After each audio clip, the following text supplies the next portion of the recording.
नमस्कार, हमारा उत्तर प्रदेश देख रहे हैं आप। मैं हूं आपके साथ भावना त्रिपाठी। भारत के सत्य, सनातन और हिंदू धर्म के सबसे बड़े पर्व महाकुंभ 2025 का आगाज हो चुका है। संगम नगरी में देश विदेश के ख्याति प्राप्त संतों और भारत के प्रसिद्ध सनातनी परंपरा के अखाड़ों का जमावड़ा लग चुका है। आपको बता दें कि महाकुंभ में अभी प्रधानमंत्री नरेंद्र मोदी और मुख्यमंत्री योगी आदित्यनाथ ने महाकुंभ को भव्य, दिव्य, अद्भुत और विश्व स्तरीय बनाने के लिए दिन रात एक कर दिया है। सरकार ने दुनिया के तमाम देशों को महाकुंभ की अलौकिक नगरी का दर्शन करने और इसी बहाने भारत की पुरातन सभ्यता और संस्कृति से विश्व को अवगत कराने के लिए संगम नगरी पधारने का आमंत्रण भेजा है। साधना ग्रुप और भारत ब्रॉडकास्टिंग लिमिटेड ने महाकुंभ के महात्म्य से दुनिया को परिचित कराने के लिए नई दिल्ली के रशियन कल्चर सेंटर में शानदार आयोजन किया है, जिसमें डॉक्टर दिनेश शर्मा मुख्य अतिथि के रूप में शामिल हुए। मैं पहले धन्यवाद देना चाहूंगा इवान रामनेव जी का, first secretary Russian embassy of Russian federation का और रशियन कल्चर जो सेंटर है उसका, जिन्होंने इस साधना टीवी के माध्यम से इसको आयोजित किया।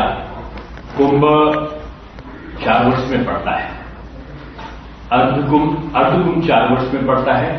6 वर्ष के बाद कुंभ का अवसर आता है पर्व का, और 144 वर्ष के बाद में महाकुंभ आता है।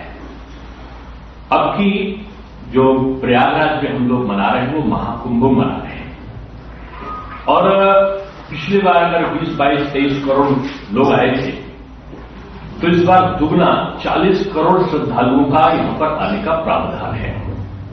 हम सब लोग जानते हैं कि महाकुंभ का पर्व के पीछे तमाम दंत कथाएं हैं, और दंत कथाओं को अगर हम देखें तो हम ये कह सकते हैं कि ये प्राचीनतम, विश्व में सबसे बड़ा श्रद्धालुओं के जमावड़ा का ये पर्व या उत्सव मनाया जाता है। हालांकि तमाम जगह पर आता है कि जो ईसाई धर्म का जो एक जो पर्व था उसको लगभग 17 वर्ष हुए होंगे, 1700 वर्ष हुए होंगे। हज की यात्रा के भी कुछ 1000 वर्ष ही हुए हैं, लेकिन कुंभ का जो पर्व है दुनिया में सबसे प्राचीनतम भी है, सबसे बड़ा भी है। एक साथ जब इसका यहां पर पर्व हम मनाते हैं तो हम ये कह सकते हैं कि एक आय का स्रोत भी बना है। मैं कभी कभी मैं उत्तर प्रदेश से हूं और प्रयागराज के कुंभ से बड़े नजदीकी से जुड़ा रहा। उत्तर प्रदेश के मुख्यमंत्री जी के बारे में या देश के प्रधानमंत्री जी के बारे में लोग टिप्पणियां करते हैं, जो विपक्ष के लोग होते हैं नकारात्मक टिप्पणी भी कभी कभी कर देते हैं।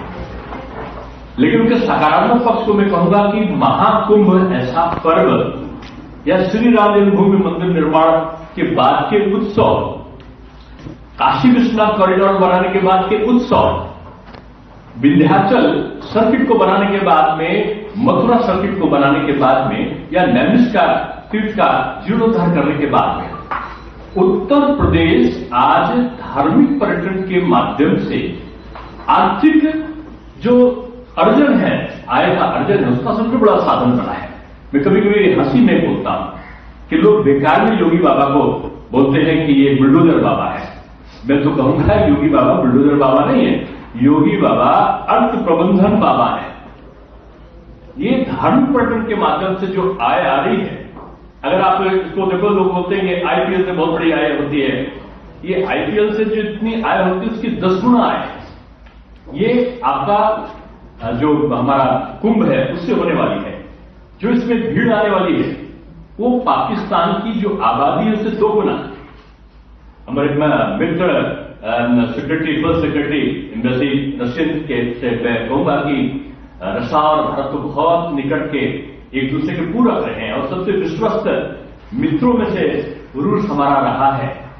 वहां की जो आबादी लगभग 14 करोड़ 40 लाख के आसपास होगी, और जो कुंभ है उसमें 40 करोड़ यानी 3 गुना ज्यादा लोग, आपके पूरे रशिया की आबादी से 3 गुना ज्यादा। अमेरिका की आबादी 33 करोड़ के आसपास होगी, उससे भी ज्यादा, यानी पूरा अमेरिका से बड़े ज्यादा लोग यहां पर एक जगह आ रहे हैं। अगर आप देखें तो वेटिकन सिटी सबसे पवित्र ईसाई बंधुओं का है, तो उससे अगर आप देखें तो लगभग मैं कह सकता हूं कि उससे कई गुना बड़ा उसे लगभग 100 गुना ज्यादा बड़ी आबादी यहां पर आने वाली है। यानी एक प्रकार का देशों की जो आबादी है उससे बड़े श्रद्धालु यहां पर आने वाले हैं। इसके प्रति दंत कथाएं हैं। कहते हैं कि समुद्र का मंथन हुआ और राक्षस और देवता एक साथ बैठे और उसी में जो राक्षस थे वो भेष बदलकर वो अमृत को ग्रहण करना चाहते थे। तभी देवताओं ने कौवे का भेष धारण किया और कुंभ के जो पवित्र अमृत का कुंभ का था उसको उठा के ले गए। शनि देव की, सूर्य देव की, इंद्र देव का सबका योगदान उस अमृत के रक्षण में रहा। और जो वो कुंभ जिसको बोलते हैं घड़ा था, मटका था जिसमें था वो टूटे ना, इसके लिए लेकर वो चले पक्षी के रूप में उठाकर पता चलता है कि कुछ बूंदें जिन स्थानों पर भी जैसे नासिक, हरिद्वार, प्रयागराज, तो इन जगहों पर हम लोग कुंभ मनाते हैं। ये कुंभ है, फिर अर्धकुंभ है और महाकुंभ है। 144 साल के बाद पड़ने वाला ये पर्व महाकुंभ के नाम से अब प्रयागराज में हम लोग इस 13 जो हमारी जनवरी है, जिसमें हम कहते हैं कि हमारे अच्छे दिनों की शुरुआत होती है। हम लोग मकर संक्रांति का पर्व मनाते हैं। सूर्य उत्तरायण से एक प्रस्थान में प्रवेश करता है। तो ऐसे समय का जो मनोरम दृश्य है, मैं कह सकता हूं कि वो पूरा प्रयागराज में लोगों को कहते हैं कि जो उसमें स्नान करता है तो उसके जितने भी जो नकारात्मक शक्ति है उसके शरीर से निकल जाती है, पाप धुल जाते हैं, ऐसा बोलते हैं। लेकिन निश्चित रूप में इसके पीछे होता लोग कल्पवास करते हैं। साधु संतों का, नागा संत होते हैं, किन्नर जो संतों का भी वहां पर होता है, जो अलग अलग अखाड़े हैं उनका जुलूस निकलता है और लोग अपने अपने में तपस्या करते हैं, नए चीजों का निर्माण करते हैं। और कहते ये हैं कि इससे इस प्रथा के कारण जो हमारी प्रचलित व्यवस्थाएं हैं उनमें तमाम जो सकारात्मक शक्ति हैं जुड़ जाती हैं। एक से एक बड़े लोग कहते हैं कई 100 साल जो जीवित रहने वाले साधु संत भी वहां पर आते हैं और तपस्या करते हैं। कई लोग अपने गुरुओं से एक प्रकार सा जो गुरुत्व दायित्व को ग्रहण करने का भी अवसर होता है। लोग सपरिवार जाते हैं और जब डुबकी लगाते हैं संगम पे खासतौर तो वहां कई नदियों का समावेश है और कहते हैं कि संगम में कई नदियां जब आपस में प्रविष्ट होती हैं उस स्थान पर जो कुंभ के महाकुंभ के अवसर पर लोग स्नान करते हैं तो उन्हें विशेष आनंद की और ईश्वर के आशीर्वाद की प्राप्ति होती है। कुंभ बहुत समय से मैं कहूंगा कि इसकी कथाएं तो बहुत सारी हैं और अलग अलग आयोजन हुए। कहते तो ये है कि झांसी की रानी जब अंग्रेजों के साथ युद्ध कर रही थी तो वो चुपचाप से आई थी, उन्होंने डुबकी लगाई थी कुंभ में और नागा संतों से मिली थी। नागा संत पूरी एक हाथों में हथियार लेकर अंग्रेजों से लड़े थे और लगभग 750-800 के आसपास नागा नहीं रहे थे, वीर गति को प्राप्त किए थे। यानी संत भी हैं, हाथ में शास्त्र है और हाथ में शस्त्र भी है। ऐसे लोगों ने कुंभ में अपना कुंभ के अवसर पर जो जमावड़ा था उसमें भी नए नए संदेश गए। अंग्रेज बहुत डरते थे। स्वतंत्रता संग्राम के समय अंग्रेजों का कहते थे एक बार 1918 में महात्मा गांधी जी भी कुंभ में डुबकी लगाने के लिए गए। जो उनके गुरु थे गोखले जी के कहने से वहां पर गए और एक बार कहते कि 1942 का अवसर था तो भारत छोड़ो आंदोलन चल रहा था और भारत छोड़ो आंदोलन में अंग्रेजों ने रेलों को बंद कर दिया, टिकट की बिक्री बंद कर दी, संसाधनों में प्रतिबंध लगा दिया। तो महामना मालवीय जी के साथ महामना मालवीय जी सड़क मार्ग के द्वारा पहुंचे तो जो अंग्रेज गवर्नर था उसने पूछा लाखों लाख लोगों को देखकर कि मैंने तो ट्रेन बंद कर दी, बस बंद कर दी, सब कुछ बंद कर दिया, कोई सूचना नहीं आई अखबार। तो जो अंग्रेज गवर्नर था उसने पूछा लाखों लाख लोगों को देखकर कि मैंने तो ट्रेन बंद कर दी, बस बंद कर दी, सब कुछ बंद कर दिया, कोई सूचना नहीं आई, अखबार में नहीं निकला, कहीं रेडियो में नहीं आया। फिर इतने लाखों लाख लोगों में लाने में आपको खर्चा कितना हुआ? तो महामना मालवीय जी ने कहा कि 2 पैसे खर्च हुए। उनका 2 पैसे कैसे? तो उन्होंने एक पत्र लिखाया हिंदू धार्मिक का और कहा कि इस पत्र में लिखा होता है कब कुंभ पड़ेगा और कितने दिन का होगा। लोग उसको देखकर स्थिति में अपने आप में आ जाते हैं। कोई निमंत्रण नहीं है, लेकिन सारे लोग आते हैं और इस ईश्वरी शक्ति का आचमन करते हैं और कुंभ में डुबकी लगाने के साथ साथ अपने पूर्वजों को भी श्रद्धांजलि देते हैं कि जो सदगति को प्राप्त किए हैं उन पूर्वजों को भी एक प्रकार से उनकी आत्मा को सदगति मिले। और मैं समझता हूं कि कई ट्रेनें चलाई हैं इस बार, कई जगह पर स्विस कॉटेज बनी है और सरकार ने इतना लंबा है कि पूरा महाकुंभ नगर को बसा दिया है। और पूरा आप देखोगे तो प्रयागराज में हर चौराहे की जो खूबसूरती है वो दुनिया के तमाम विकसित राष्ट्रों को ललचाएगी। और अगर आप वहां पर जाकर देखेंगे सफाई की व्यवस्था, माननीय प्रधानमंत्री जी ने तो ये भारत है इसका दर्शन कराया। जो स्वच्छता कर्मी थे, जो झाड़ू लगा रहे थे, जो सफाई कर रहे थे, पूरे थाल में उनके पैरों को धोकर उन्होंने उनके जलों को अपने आप में आचमन करके कहा यही मेरा स्वर्ग है, यही मेरा सम्मान है, यही मेरे भारत की आत्मा है। और उसको जब उन्होंने किया तो लगा कि कुंभ का जो असली औचित्य था कि जाति की विभेद को भूलकर एक समरसता का भाव पूरे समाज में प्रकट हो, उसका जो अद्भुत प्रदर्शन होता है, उसकी भावपूर्णिमा को प्रधानमंत्री जी ने अपने कृत्यों के द्वारा प्रस्तुत किया। योगी आदित्यनाथ जी अभी तक 17 बार जा चुके हैं प्रयागराज की तैयारियों के लिए। पूरा मंत्रिमंडल की कैबिनेट की बैठक होने वाली है वहां पर और वहां पर स्पेशल फ्लाइट चल रही है।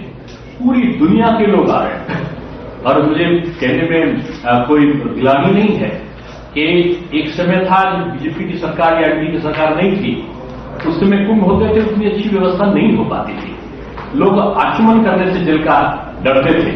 इस बार का शुद्ध जल, पवित्र जल नदियों में जिस प्रकार से ड्रेजिंग कराई गई है, एसटीपी के द्वारा नालों का डाइवर्जन कराया गया है, जो नदी के तट है उसमें वृक्षारोपण कराया गया है और जो पूरा आप वहां का अलौकिक दृश्य देखें तो रात की जो लाइट्स हैं, 24 घंटे लाइट है, पावर स्टेशन भी स्टैब्लिश किए गए हैं और सुरक्षा के लिए लाखों की संख्या में हमारे जो पुलिसकर्मी हैं, जो सैन्य संबंधित चाहे सीआईएसएफ हो, चाहे बॉर्डर रिजर्व फोर्स हो, जब बहुत सारे सैन्य संगठन भी वहां पर सम्मिलित हैं।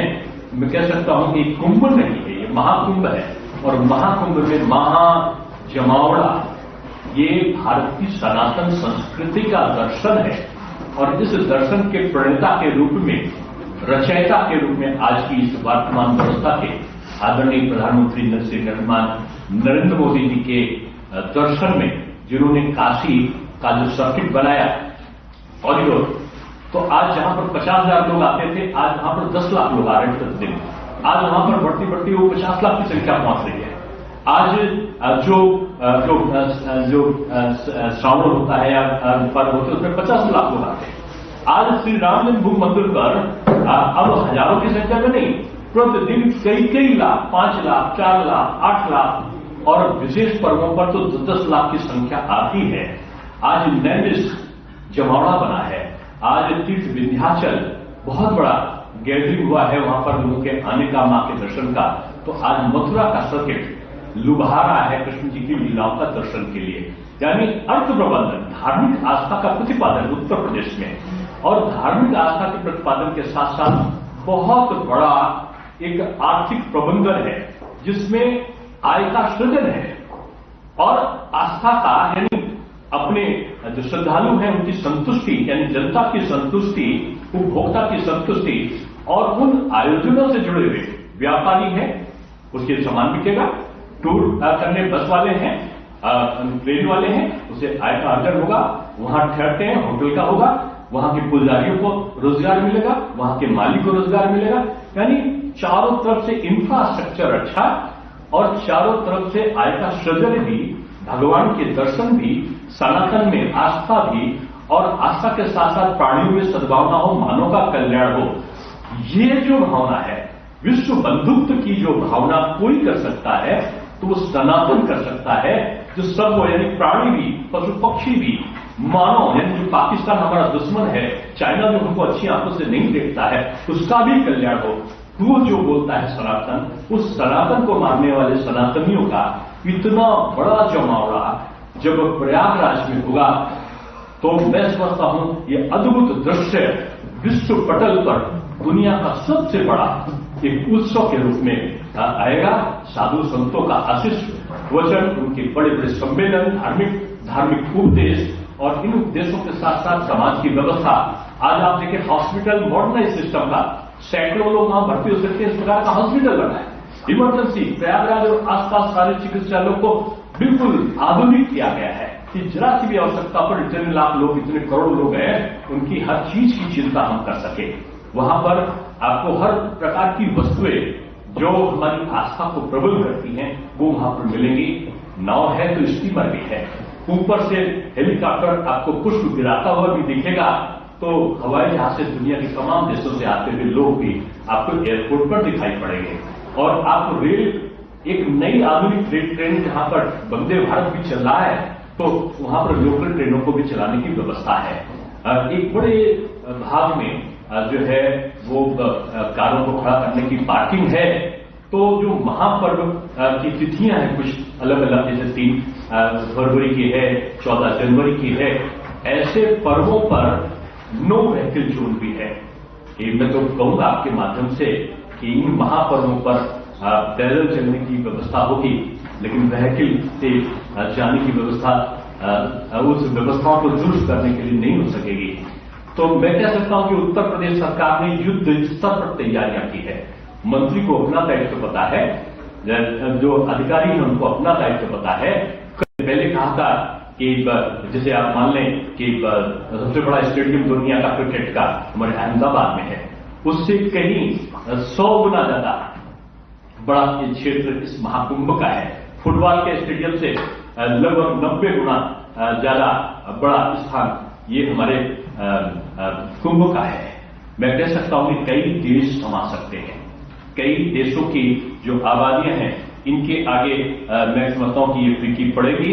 ये कुंभ का मेला केवल कुंभ का मेला नहीं है, ये देश की व्यवस्थाओं को जोड़ता है। और एक प्रकार से मैं कह सकता हूं कि इसमें जो खर्च है, मान सकते हैं कि खर्च ज्यादा होता है, लेकिन खर्च से कई गुना ज्यादा की जो आबादी जो आय है वो हमारी अर्थव्यवस्था को दुरुस्त करती है।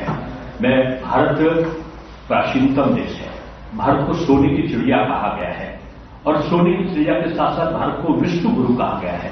क्यों?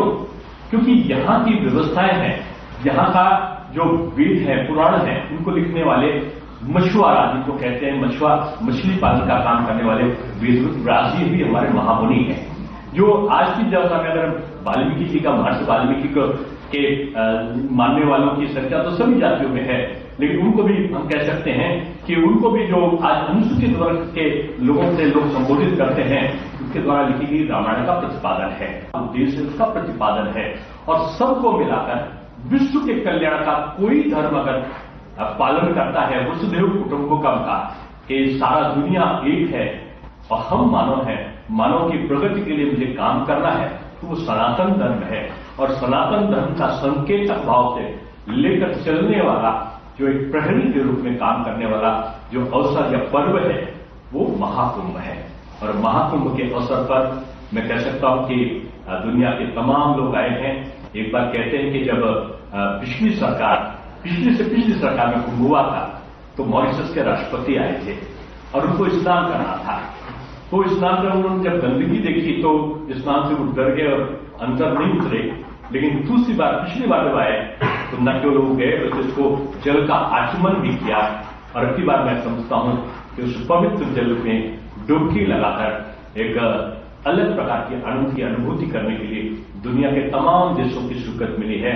बड़े बड़े उद्योगपति, बड़े बड़े फिल्म स्टार और बड़े बड़े देश के राष्ट्राध्यक्ष अलग अलग अवसरों पर इस महाकुंभ के दर्शन के लिए पधार रहे हैं। उत्तर प्रदेश की हमारी नगरी सनातन परंपरा की को अक्षुण्ण करने वाली है। महादेव का जहां काशी बाबा विश्वनाथ विराजे हैं, तो वहीं श्री कृष्ण की लीलाओं का केंद्र वृंदावन भी यहीं पर है। मर्यादा पुरुषोत्तम राम की जन्मस्थली अगर अयोध्या है तो कई लाख ऋषि मुनियों की तपस्थली नैमिषारण्य भी यहां पर उपस्थित है।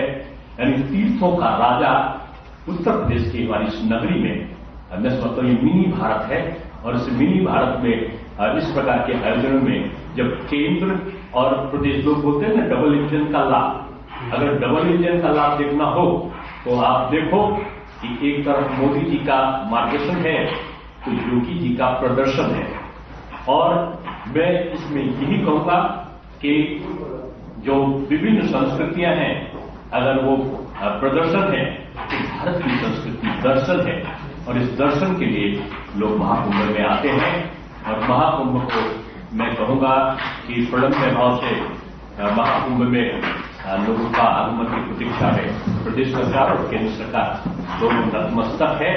अतिथि देवो भव, अतिथि हमारा देव के समान पूजित भी है।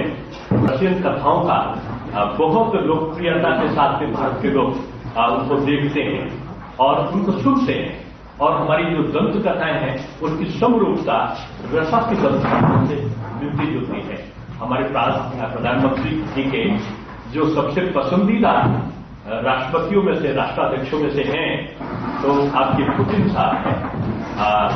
पुतिन साहब हमारे भारत के लोकप्रिय मित्र राष्ट्राध्यक्ष के रूप में उनकी गणना होती है। मैं कहूँगा सब लोग आइए और आकर कुंभ में दर्शन कीजिए, कुंभ का एक पुण्यों का लाभ कमाइए। और कुंभ आस्थाओं का केंद्र है, समन्वय का केंद्र है। और इस समन्वय के माध्यम से इस भारत भूमि को एक मजबूत राष्ट्र के रूप में विश्व गुरु पर के पद पर पुनः आसीन करने की संभावना के बीच में हम लोग इस पर्व को मनाएंगे। मैं समझता हूं कि आपने और लोगों को भी समझ दिया, लेकिन समय समय आपने निश्चित नहीं की है। आप जब इशारा करेंगे तो मैं चुप हो जाऊंगा। तो मैं यही कहूंगा कि सबका आभार है। और साधना टीवी का तो मैं इसलिए आभार करूंगा कि आपने सांस्कृतिक दर्शन को बड़े अच्छी तरीके से समय समय पर प्रदर्शित किया है। साधु संतों के श्री वचनों को आपने बहुत प्रमुखता के साथ भी किया है। ये संत है वहां बसंत है, जहां बसंत है वहां दुखों का अंत है। और मैं समझता हूं कि महाकुंभ में संत है, महाकुंभ में बसंत है। और महाकुंभ में जब आप डुबकी लगाएंगे तो आपके दुखों का अंत है। बहुत